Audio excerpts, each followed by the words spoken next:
పెద్దపల్లి జిల్లా కాల్వ శ్రీరాంపూర్ మండలంలోని గంగారం గ్రామంలో గౌడ కులస్తులు ఆరాధ్య దైవమైన శ్రీ రేణుక ఎల్లమ్మ కొలుపు ఉత్సవాల్లోని భాగంగా మొదటి రోజు పోచమ్మ బోనాలు ఘనంగా నిర్వహించారు.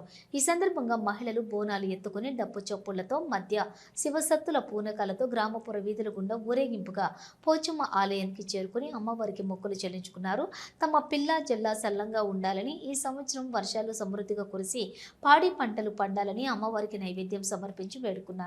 ఈ సందర్భంగా కార్యక్రమంలోని పూజారుల విన్యాసాలు పలువురిని అలరించాయి. ఈ కార్యక్రమంలో గౌడ కుల సంఘం గ్రామ శాఖ అధ్యక్షులు మేడి అశోక్ గౌడ్, ఉపాధ్యక్షులు పెరుమండ్ల కనకయ్య, తాళ్లపల్లి శ్రీనివాసు, మేడి తిరుపతి, మేడి శ్రీనివాసు, ఏరుకొండ శ్రీనివాసు, మేడి రాయమల్లు, మేడి సతీష్, గర్వందుల భూమయ్య, పాలకుర్తి పరశురాములు గౌడ్, వీరగోని రమేష్ గౌడ్, కొక్కిన దేవేందర్ గౌడ్, మేడి రాజయ్య, ముంజాల శ్రీనివాసు, మేడి దేవేందర్, పూజారులు ఏరుకొండ సమ్మయ్య, ఏరుకొండ కుమరయ్య, గౌడ కులసులు, మహిళలు, గ్రామస్తులు అధిక సంఖ్యలో పాల్గొన్నారు.